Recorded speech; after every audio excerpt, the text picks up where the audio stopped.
My name is Audra McIver. I am co-owner and strategic commander of Plan of Attack, which is a small boutique PR agency specializing in video game promotion.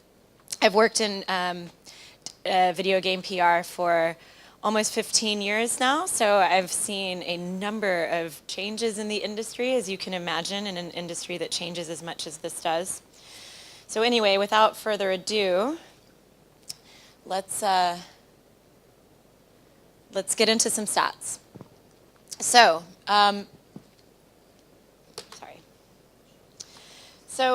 more than 2 billion players worldwide or more than 2 billion people worldwide are playing video games. The average player is 35. That's considerably higher than it was when I started out doing PR. 27% of gamers are under 18 and 26% are 50 or over. Also very different from when I started out. 59% of gamers are male and 41% are female. And the global video game revenue reached 99.6 billion in 2016 and is predicted to reach 118 billion by 2019. So this is far beyond film, like movies and stuff. It's pretty much the most popular form of entertainment by far. When I first started out in the industry, the idea, the stigma of gamers was that, you know, you have like a guy with no friends playing in like his parents' basement or something like that. But that is absolutely not the case anymore. 53% of the most frequent players say games help them connect with friends, so it's become much more social. 68% of parents say that video games are a positive part of their child's life. And 75% of the most frequent players believe that games provide mental stimulation and or education. And this is actually true. When I don't play games for a while, I definitely get noticeably dumber. People are playing on. So PlayStation 4 is the most popular console. In terms of the most popular platforms, PC. Mobile is pretty much the easiest one, and that's why so many people play mobile games. PC is also very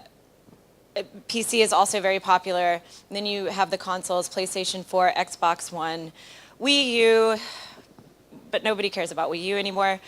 The 3DS and the Nintendo Switch, which I'm eager to see how the Nintendo Switch is going to perform as we move forward.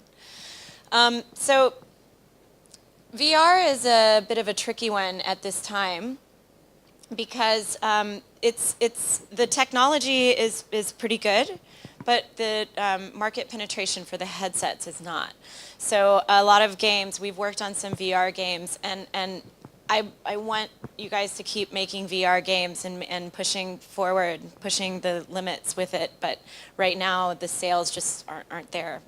We haven't seen, at least, just because of the lack of penetration. However, 40% of players say that they will likely purchase a VR unit within the next year. So maybe they're waiting for the price to come down. I don't know. Anyway, esports is huge. The global audience for esports surged by 36.6%, and I actually had to redo this page yesterday because before the expected global revenue by 2020 was I think it was like 990 million or something, but now that has been up to 1.5 billion. This is according to Newzoo. If you want to know where I got any of my stats, I got them from several different places. I'm happy to tell you if you want to talk to me after. Okay, so this is very interesting. All right, so this is 2016, May, June, July, August, game submissions to the App Store from last year. Look at 2017. Oh, and random thing over there. It's significantly less, significantly less. I think it's safe to say that people have figured out that they can't just reskin a game for mobile and have it sell. So this market has become a little bit less saturated. It's still saturated. They all are, to be honest. But anyway, This is just a very interesting statistic, I think. So Steam, this one is not going the right way in terms of saturation. So basically, the Steam store is just becoming more and more saturated as we go on. And this is for various reasons. It's pretty easy to launch a game on Steam, and it's also, you can launch a game in early access and kind of have that be like a preview of the game. So anyway, it's pretty easy to launch a game on Steam, so it's becoming more saturated. And to be honest, the consoles are too. So we've got a heavily saturated market across PC, console, and mobile.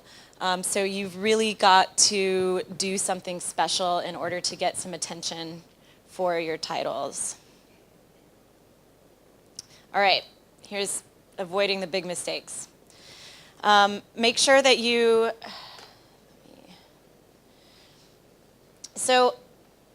make sure that you know what your product is. I know this sounds really self-explanatory or common sense, but you would be surprised how many people don't really understand what it is that they're trying to sell. So when you first start your project, you need to figure out what it is that you're making. So what is positioning? It's the description that best defines your product in the most direct and targeted way and how it's placed in the marketplace. So basically, you just need to know what it is. In order to determine your product positioning, you need to identify the core features. So sit down with your team or friends, whatever, if you're like a one-man design team, one-woman design team even. But think about pick out like 5 core features that you think make your game really, really special. And then do some homework and look at what else is out there in the marketplace. Figure out who your competitors are and compare those core features with your competitors' core features. And then if they're all the same, then go back to the drawing board and sort it out again. You don't want to launch something that is already out there. Trust me, there are unique ideas. It's not every idea is taken, so you can do this, but don't launch something that's already available because it's just you're always going to be behind. And if you don't have a strong idea of what your product is supposed to be, you're going to have a really hard time figuring out who your audience is, who you're marketing to, all of that stuff. So this is very important. This is the first step. Figure out what it is that you're trying to launch. I just kind of went through that. So, and this is basically just make sure that you sort out what makes your game special, and sum up and then also sum up your game in a sentence and compare that with the competition. So I'm going to talk about elevator pitches in a minute, but basically you want to have like a 30-second, like for the positioning, sum it up in one sentence, but you just want to have a really, really tight, concise idea of what your game is, because sometimes you only have a few seconds to kind of try to communicate that with someone, with a player or with a journalist or something like that. Okay, so also have a central vision from day one. Make sure that your whole team is on board with what you're doing and that everyone knows what you're doing, that everyone knows what your product positioning is. Make sure that your development team and your marketing team are connecting, because otherwise you're going to have some problems. The development team should never drive the marketing efforts, and the marketing team should never drive the development timeline or anything like that. Everybody just needs to communicate, honestly. Okay, let's see. For smaller development teams like indies and stuff like that, a lot of times you're going to have people who have to wear a number of different hats and do a number of different, fulfill a number of different roles. This actually sometimes can work out better, because when it's the whole too many chefs in the kitchen thing. So sometimes that actually works in your favor. You just have to make sure that everyone is on the same page the whole way throughout. Okay, so the 30-second elevator pitch. This is really important for instance, consumer shows when you've got players and you've got to like tell them about your game really quickly, or when you're doing interviews or something like that with media. So ask yourself, could I give a 30-second pitch right now on what makes my game awesome? If you can't, then sort it out. You need to go back to your product positioning and benchmark the core features. This forms the basis of your total product communications. This is your messaging. This is what makes your game awesome, and you need to be really, really well versed in that. And then also, once you have your 30-second elevator pitch, ask your friends, your team, run it past people for feedback, because it needs to be clear, it needs to be engaging, and it needs to be interesting. So utilize what you have available to you in terms of friends and your team, your colleagues, stuff like that, industry people. Okay, so community is really, really important. I know that this also seems like a very common sense type of thing, but it becomes more and more important all the time. I actually have even said, okay, sorry. I have even told clients before that if they only have budget for like a PR agency or a community manager, to spend it on a community manager. I know this sounds totally counterproductive because I own a communications agency, but honestly, it's so important. You need to take care of your community. You need to grow it. You need to nurture it. It's like a little baby. I mean, you really have to take care of your community and build it, because these are the people that are going to buy your game when you launch it. They're the people that are going to tell their friends about it, talk about it. It's very important. So use how to build your community. Use social media. It's free and it's readily available, and everyone is on it in some form or another. Facebook, Twitter, Instagram. I would say even make a studio blog if you have the means to do it. The thing with a blog is that it's interesting, but it needs to be regular. You need to make sure that you are posting regularly. That can be once a month, it can be once every 2 weeks, it can be once a week. It just depends on your bandwidth, but it needs to be regular, it needs to be consistent. Otherwise, if you break the trust with the community, they won't come back. They're very, gamers are very, very finicky. Also, so for that, what we recommend you do is put together a calendar of who is posting what on which social media platforms on which days. Just make sure that it's organized. That helps with the consistency. If you put together a calendar and you delegate, different things, you don't necessarily need to have a community manager. Everyone on the team can dive in and help. But you definitely need to make sure that it's consistent and organized. Also, you need to, if you have a forum for your game, you need to make sure that you monitor that really, really regularly, because things can snowball out of control very quickly. And you need to make sure that you're all over that. If that ever happens, if you have somebody trolling or something like that, you need to make sure that you jump on that immediately. Also, the community, once you build them, they're going to become evangelists for your brand. This is incredibly important when you get to this. So internet trolls. I've been trolled before. I don't know if any of the rest of you have, but it's really, really terrible. I don't think I've ever wanted to kill myself in my life until so yeah, it's really, really awful. However, it's part of our digital life. And this is just something that's not going to go away. You can't wish it away. But you also have to realize that everything that you put online is there. Even if you pull it down, even if something, it's there.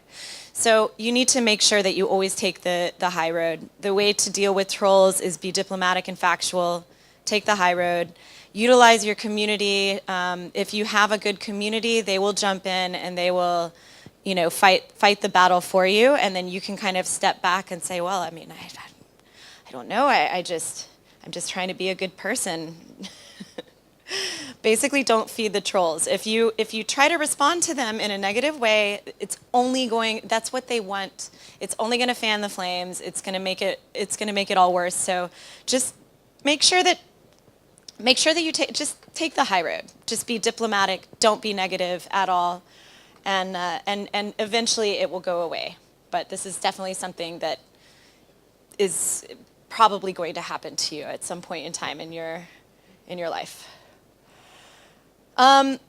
Okay, so video content is the most important thing nowadays. Make sure that you have trailers for your games. Gameplay trailers are preferable. I mean, if you have money for like a CGI trailer or like something like that, that's great. But honestly, gameplay trailers are better because it actually shows what the game is going to be like. This is incredibly important. It's the most important format for people to learn, share, and connect now.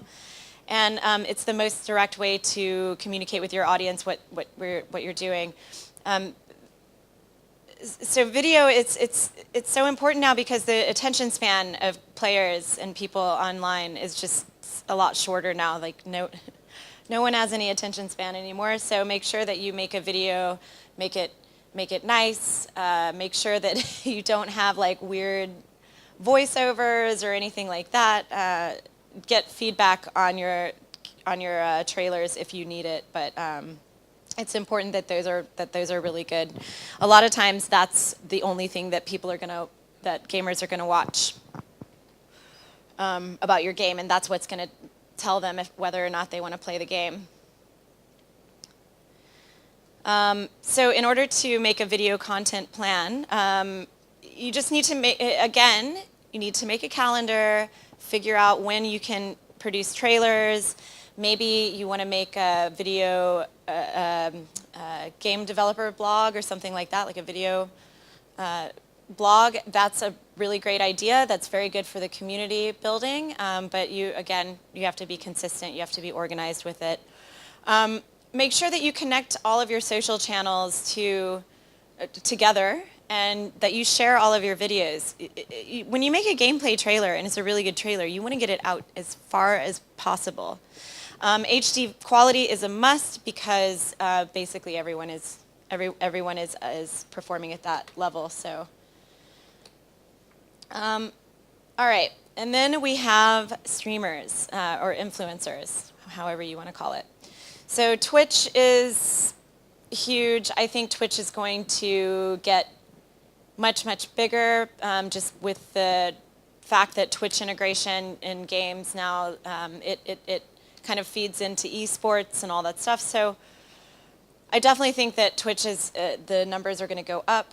I'm not going to go through these numbers, but also YouTube, PewDiePie, even though he is having a bit of a rough time right now, he is still #1 with over 57 million subscribers.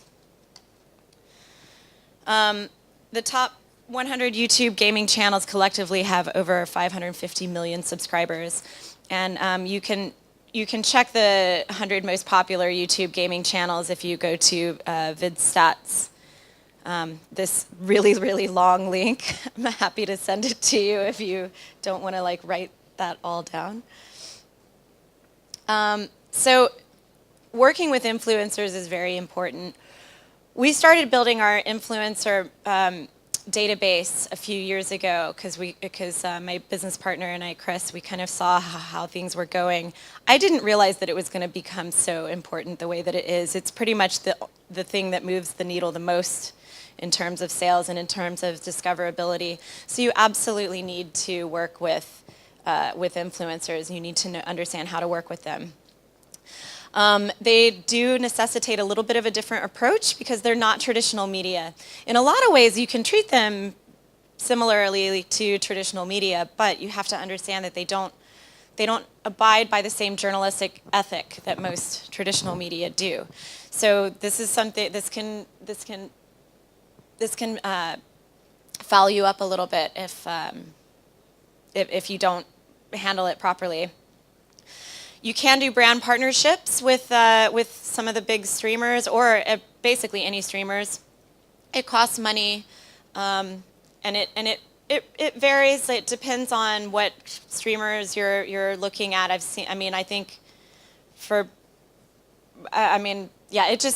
can cost a lot of money for the really big ones to do a brand partnership, and it's basically just you need a budget. But there's also like some media conglomerates and things like that you can still reach your target audience for not as much money if you want to go that route, if you want kind of like the guaranteed like brand partnership route. Okay, so when you're developing your game, don't develop in a vacuum and get critical feedback. So what I mean by this is don't think that, so you have your product positioning and everything, don't then neglect everything else. Pay attention to what's going on in the market, pay attention to what other people are making, what other games are launching. Make sure that you, just make sure that you do your homework, honestly, because if you are just tunnel vision developing your game, even if you have a great product positioning at the beginning and you know exactly what it is and it's the most awesome game ever, if you don't pay attention to what's going on in the industry, it could happen that somebody ends up launching the same game that you do, or they're making the same game that you're making, or it has the same features, something like that. So just make sure that you get critical feedback. Talk to your friends, your team, do research, constantly keep up with what's going on in the industry. Let me tell you, this industry changes almost by the day. It's really crazy, so you really need to just stay on top of that. Okay, so a few words about early access. So early access is providing a stable build of your game that is not yet final, maybe not feature complete, but at least is not super buggy and is going to break or anything like that. It's really a good way to gather constructive feedback from players, and then you can incorporate that into your development for the final commercial launch. And it's also a good way to kind of pad your funding, your development funding as well. It is not an excuse to upload an unstable, buggy game to the public because you've run out of budget.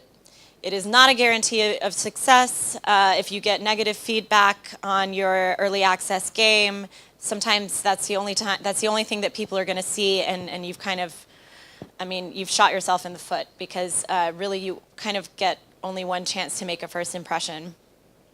It is not just easy revenue. Early access is definitely a labor of love. You need to make sure that you're constantly providing updates to the community.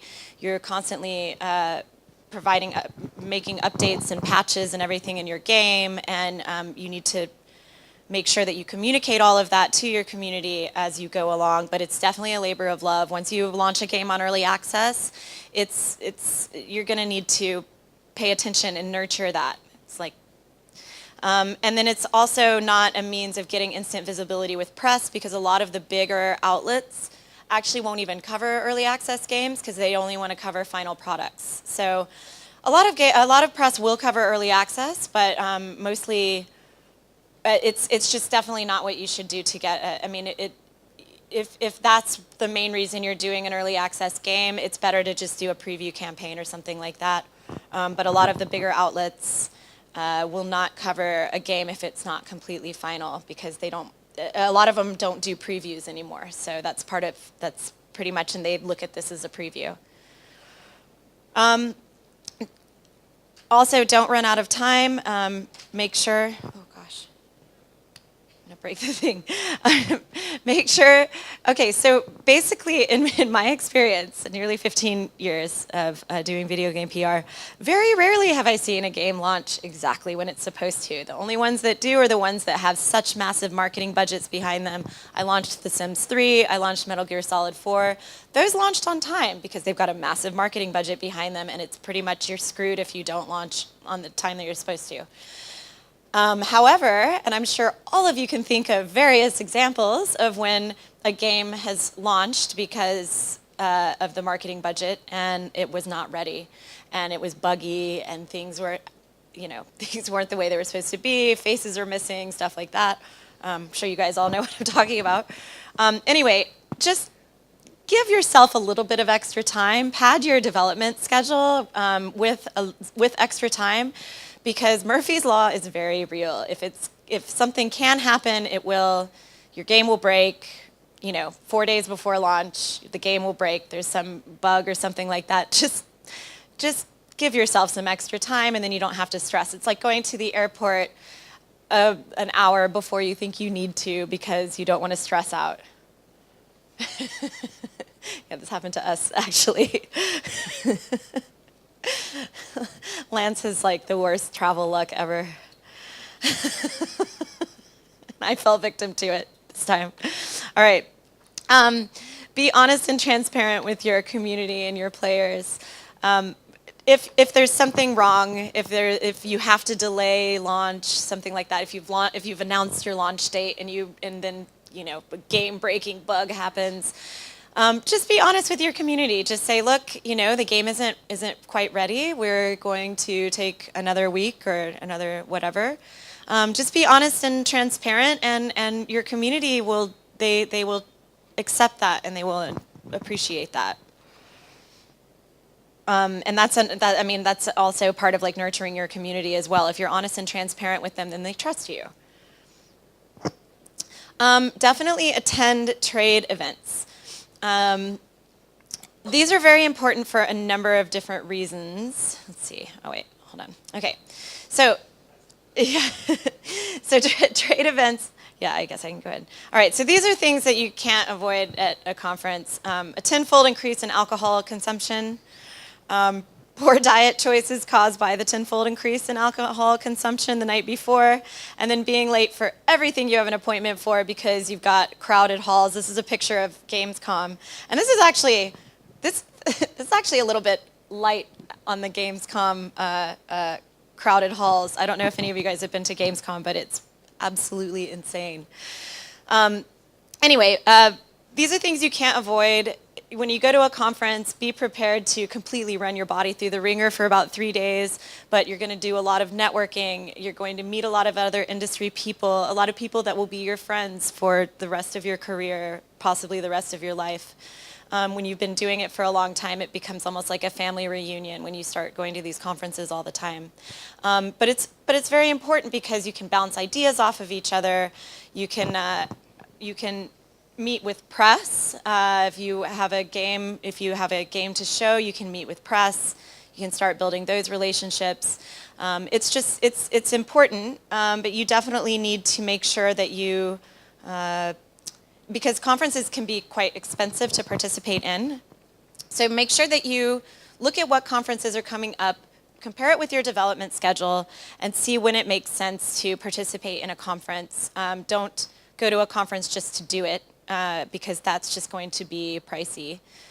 Just make sure that you're smart about which ones you go to. Okay, so press kit. This is very important.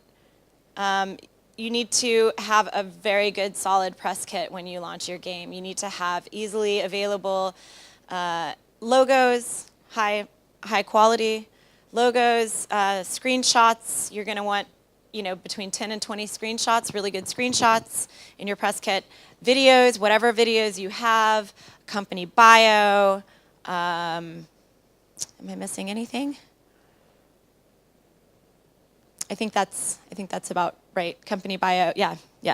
Any past press releases or anything like that, any news announcements that you've made, just put all of that in the press kit. Just make sure that it's organized and it's easy to like look at the folders, and so that if media or particularly avid gamer wants to look at all that stuff, they can easily find what they're looking for.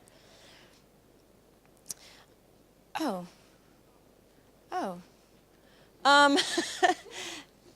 This is interesting. Yeah, well, I guess you could see. I guess you can see why the screenshot on the left is not a very good one. This is so weird. I don't know why I have it here. Anyway, what should be on the left is a screenshot that just kind of has a lot of like open space. It doesn't really have any action or anything like that. Well, at least the good one showed up, so you can see. So you can see what what a good screenshot looks like. You have action. You have a lot of the whole space is full. You can kind of see what's going on in the game. This is important. You want to make sure that your screenshots are engaging and interesting. And something that we do a lot now as well is we have started like sending out GIFs. So it's just like a little snippet of action that you can kind of send out along with screenshots and stuff like that. It's just a little bit more engaging. But just make sure that you can, if you have a static screenshot, make sure that it looks like this and not this. Sorry about that, guys. I have no idea why that happened. Mock reviews. Okay, so this is actually a really good way to get feedback about your game, like professional, critical feedback. So mock reviews are basically journalists who have either retired and are not writing for a publication anymore, or something like that, or they only do mock reviews, whatever. You can hire them to look at your game, write a review that only you are going to see, write a very critical, very straightforward review that only you're going to see, and then you can kind of like pick out like what you need to fix in your game before you launch it. This is actually, to be honest, I feel like this is very underutilized by most developers. It's not that expensive, and it really, really makes a difference, because if you do it so a mock review, I ideally would say if you only have budget to do one, it costs around, I don't know, like maybe $1,000 or something like that.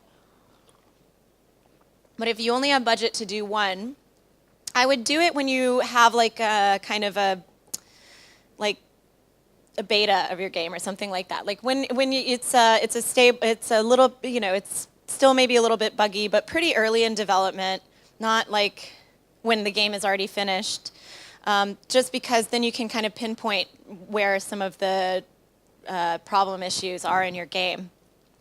If you have budget for 2 mock reviews, it's good to do it early in development, so you can figure out if there are any issues, any big issues with the game, if it's just not fun or whatever. And then right before you launch, you can do another mock review so that you know kind of what the score is going to be. The mock reviewers that we've worked with have really come in right at where the Metacritic score has ended up being as well. This is something that's more important, doing it right before you launch or whatever. If you have investors or something like that, someone who wants to know what your game is going to score, that's when it's nice to do that, if you just need to know what the game is going to score. But I honestly think it's better to do it early on in development, because then you can save yourself some issues. So this is just the basic anatomy of a game launch. And this is really for a PC or a console title. Mobile titles, really, you don't need to, you're not going to do a preview campaign for a mobile title. But basically, you announce the IP, and you go for interviews or whatever with press.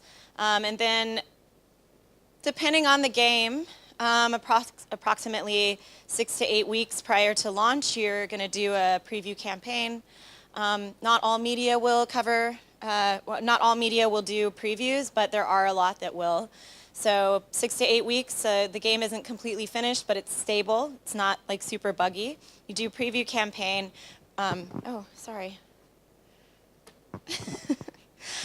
You do a preview campaign because the coverage is a little bit kinder, and then it can also help you kind of pick out some of the potential issues with your game, and you can fix them before you launch.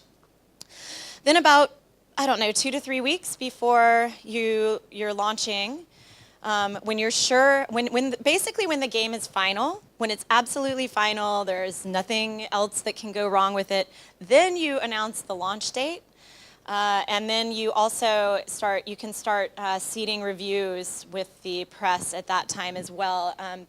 They will, they adhere to embargoes, so you want to embargo all of the reviews to come out on the day that the game launches, not before, because obviously if somebody reads a review, no attention span, they read a good review, they want to buy the game immediately. If the game isn't available, they move on to something else and they don't remember it when it's available. So make sure that you ask the press to embargo it.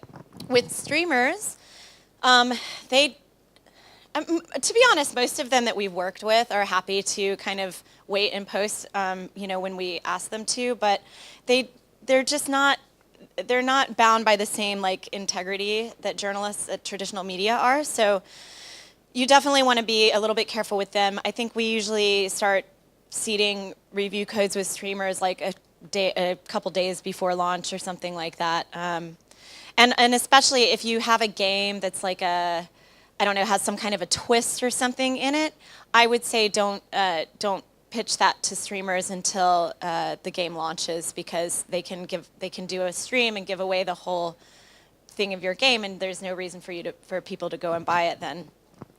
And then on the day that the game launches, you send out a now available announcement, and you just continue doing follow-up with media, because a lot of them will post on the day that the game launches, but they're so inundated with different games and press releases and news every day. So you need to make sure that you kind of follow up with them and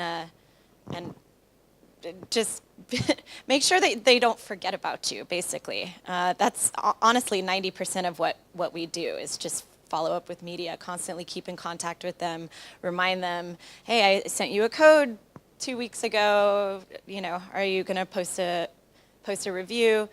So just make sure that you're consistent with that as well. Basically, you just need to be really organized and consistent when you're marketing your game, from the beginning all the way through to the end. And that's it.